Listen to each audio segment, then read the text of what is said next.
साथियों नमस्कार साथियों, अंग्रेजी विषय का भी देर रात तक आपका जो है कि रिजेक्शन लिस्ट आ गया है। करीब-करीब आपके 300 अभ्यर्थियों के फॉर्म यहाँ पे निरस्त हुए हैं।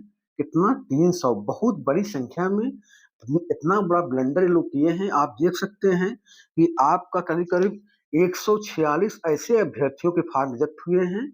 यहाँ पे देख सकते हैं अभ्यर्थी द्वारा गण द्वारा मुख्य परीक्षा हेतु ऑनलाइन आवेदन पत्र की हार्ड कॉपी समस्त शैक्षिक अभिलेखों के साथ निर्धारित अंतिम तिथि 23/3/2026 तक आयोग कार्यालय प्राप्त नहीं कराया गया है। अतः विज्ञापन तथा मुख्य परीक्षा के आवेदन हेतु प्रकाशित विज्ञप्ति दिनांक 27/2/2026 के प्रस्तुत में उल्लेखित शर्तों का अनुपालन नहीं किया गया है। मतलब आपके 146 ऐसे अभ्यर्थी थे, इनका फॉर्म जो हार्ड कॉपी थी डाक के द्वारा निर्धारित तिथि पे नहीं लोक सेवा आयोग पर पहुंची है, इसलिए इनका फॉर्म रिजेक्ट कर दिया गया है।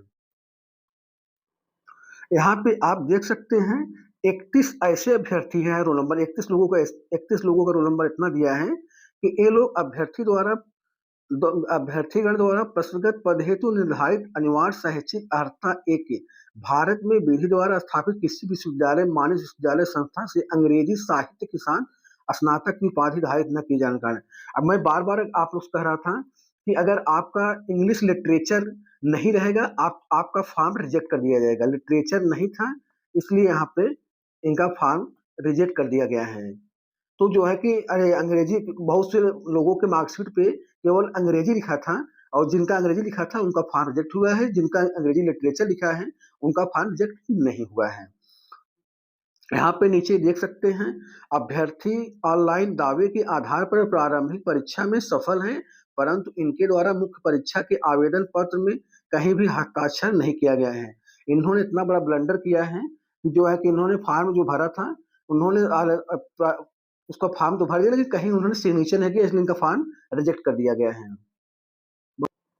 यहाँ पे आप देख सकते हैं 10 अरे दो ऐसे रोल नंबर के दो अभ्यर्थियों रोल नंबर हैं। अभ्यर्थी द्वारा प्रस्तुत पद हेतु निर्धारित अनिवार्य शैक्षिक अर्हता दो भारत में एनसीटी द्वारा मान्यता प्राप्त किसी कोर्स में शिक्षा स्नातक बीएड की उपाधि निर्धारित अंतिम तिथि तक धारित नहीं करने के कारण जब तक जो मतलब इसका मतलब जो फॉर्म भरा जा रहा था आपका अरे जुलाई अगस्त में, तब तक इनका जो है कि योग्यता नहीं थी, तब भी इन्होंने फॉर्म भर दिया था। और यहाँ पे देख सकते हैं 10 ऐसे अभ्यर्थियों को रोल नंबर दिए गए हैं। अभ्यर्थी ऑनलाइन दावे के आधार पर प्रारंभिक परीक्षा में सफल है, परंतु इनके द्वारा मुख्य परीक्षा में आवेदन पत्र प्रस्तुत न कर केवल शैक्षिक उपलब्ध कराया गया है। मुख्य परीक्षा हेतु जारी विज्ञप्ति दिनांक 22/2/2026 के प्रस्तुत विज्ञापन के विशेष अनुदेश में इन्होंने उल्लेखित शर्तों का पालन नहीं किया है। 10 लोग ऐसे हैं इनकी शैक्षिक अर्हता ही नहीं है। यहाँ पे एक रोल नंबर ऐसा दिया है अरे अधिवक्ष होने मतलब यहाँ पे अधिवयस्क होने के कारण विज्ञापन शर्तों इन्होंने जो है कि जनरल कैटेगरी के हैं, इनके जो है कि ओवर एज हो गए थे तब भी ये जो है फॉर्म डाले थे। आप पता है जब जनरल कैटेगरी के हैं अगर आप ओवर एज हैं तो फॉर्म क्यों डाले थे, इसलिए इनका रिजेक्ट कर दिया गया है। यहाँ पे आप देख सकते हैं अरे यहाँ पे इतना रोल नंबर जो दिया गया है इसमें देख सकते हैं इतने लोगों का जो रोल नंबर है करीब 16 लोगों का इन लोग जो है ऑनलाइन दावे के आधार पर अभ्यर्थीगण को डीएफएफ श्रेणी का माना गया है, किंतु अभ्यर्थी द्वारा आवेदन पत्र के साथ डीएफएफ का प्रमाण पत्र संलग्न नहीं किया गया है। मतलब इन्होंने जो डीएफएफ कोटे में इन्होंने फॉर्म भर दिया लेकिन डीएफएफ का प्रमाण पत्र नहीं लगा है, तो ऐसे 16 अभ्यर्थियों का फॉर्म रिजेक्ट कर दिया गया है। 4 ऐसे अभ्यर्थी हैं, यहाँ पे देख सकते हैं अभ्यर्थी द्वारा द्वारा प्रसंगत परीक्षा के ऑनलाइन आवेदन के लिंक के कॉलम में पुरुष अंकित किया गया है। अभिलेखों में उल्लेखित नाम, फोटो एवं शैक्षिक अभिलेख के स्पष्ट है कि अभ्यर्थी महिला है, तो इनका जो है फॉर्म रिजेक्ट कर दिया गया है। मतलब 4 ऐसे महिला अभ्यर्थी हैं जो पुरुष में फॉर्म डाल दिए हैं, इसलिए उनका फॉर्म रिजेक्ट कर दिया गया है। यहाँ पे 2 रोल नंबर ऐसे अभ्यर्थियों के हैं। अभ्यर्थीगण के हाई स्कूल के अंक पत्र और प्रमाण पत्र में उल्लेखित जन्म तिथि कुछ और है और मार्कशीट और उनका जो फॉर्म भरे हैं कुछ और है, इसलिए इनका फॉर्म रिजेक्ट कर दिया गया है। अब आप लोग जो है कि इतना नहीं पता, आप महिला होकर के पुरुष फॉर्म डालेंगे तो आपका रिजेक्ट होगा ही होगा। आप अरे इतना तो कंफर्म आपको ध्यान देना चाहिए कि नहीं तो जो है आप गलत जो है फॉर्म डाल रहे हैं, तो इसलिए आपका रिजेक्ट माना गया है।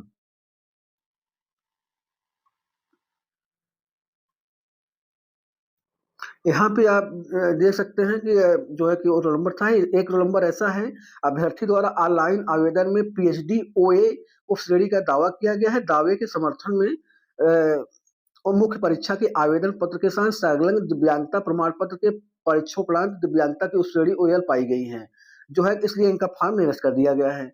2 रोल नंबर ऐसे हैं, अभ्यर्थी द्वारा ऑनलाइन आवेदन में पीएचडी ओएल उप श्रेणी का दावा किया गया है। दावे के समर्थन में मुख्य परीक्षा के आवेदन पत्र के साथ संलग्न दिव्यांगता का प्रमाण पत्र परीक्षोपरांत और दिव्यांगता की उप श्रेणी बीएल पाई गई है, नेग्लिक्ट है, इसलिए इनका फॉर्म निरस्त कर दिया गया है। 2 रोल नंबर ऐसे हैं, अभ्यर्थी द्वारा ऑनलाइन आवेदन में पीएचडी उप श्रेणी होने से संबंधित दावा किया गया है, किंतु दावे के समर्थन में मुख्य परीक्षा के आवेदन पत्र के साथ दिव्यांगता से संबंधित कोई प्रमाण पत्र उन्होंने नहीं लगाया है, इसलिए इनका फॉर्म निरस्त किया गया है। यहाँ पे आप देख सकते हैं 53 ऐसे अभ्यर्थियों के फॉर्म निरस्त किए गए हैं। आप यहाँ पे देख सकते हैं, अभ्यर्थी द्वारा ऑनलाइन आवेदन में उत्कृष्ट कुशल खिलाड़ी होने का दावा किया गया है तथा दावे के समर्थन में निर्धारित प्रारूप पत्र पर प्रमाण पत्र प्रस्तुत नहीं किया गया।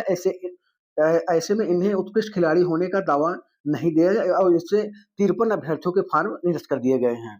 यहाँ पे एक अभ्यर्थी का रोल नंबर, अभ्यर्थी केवल विशिष्ट अध्यापक प्रयास के लिए उत्तीर्ण है। विज्ञापन में ऐसे निर्धारित अनिवार्य के शैक्षिक अर्हता इन्होंने मतलब विशिष्ट में फॉर्म डाले, लेकिन उन्होंने प्रमाण पत्र नहीं लगाया है।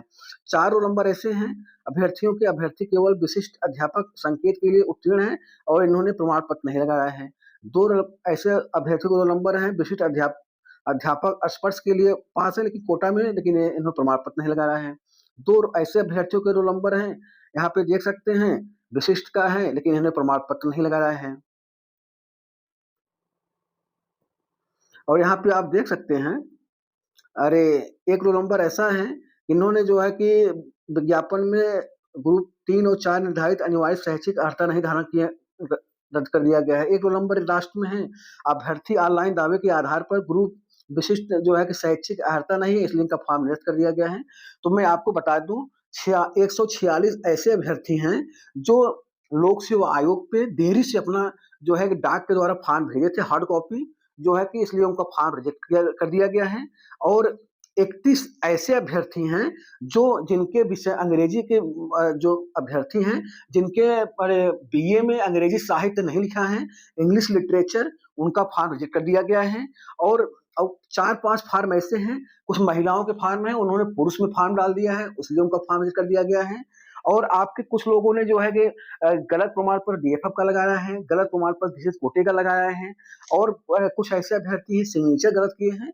तो ऐसे अभ्यर्थी जो है कि उत्तर प्रदेश लोक सेवा आयोग पे 11 मई 2026 को शाम को 5 बजे तक गेट नंबर 3 पे उत्तर प्रदेश लोक सेवा आयोग के सचिव के नाम से जो है प्रार्थना पत्र लिख करके प्रत्यावेदन जो है और उसकी फोटो कॉपी करा करके, जो आपके डॉक्यूमेंट्स इनकम्प्लीट हैं वो ले जाकर के लोक सेवा आयोग में वहां पे रिसीविंग कराइए, तो आपको बैठने का मौका भी मिलेगा। अभी आपके चांसेस हैं, जैसे जो आपके माइनर त्रुटियां हैं, तो आपको वहां पे, जैसे कुछ लोग हाई स्कूल के इंटर जन्मतिथि कुछ और हैं और फॉर्म भरे हैं और मार्कशीट में कुछ और हैं, कुछ लोग जो सिग्नेचर छूट गए हैं, तो ऐसे अभ्यर्थी 11 मई तक अपना वहां पर जाकर के प्रत्यावेदन लोक सेवा आयोग को दे। लेकिन बहुत बड़ा ब्लंडर मिस्टेक है जो है कि आप कह सकते हैं कि 300 अभ्यर्थियों के अंग्रेजी में फॉर्म निरस्त होना बहुत शर्म की बात है। तो आज की वीडियो यहीं तक। आप लोग का बहुत बहुत धन्यवाद। नमस्कार।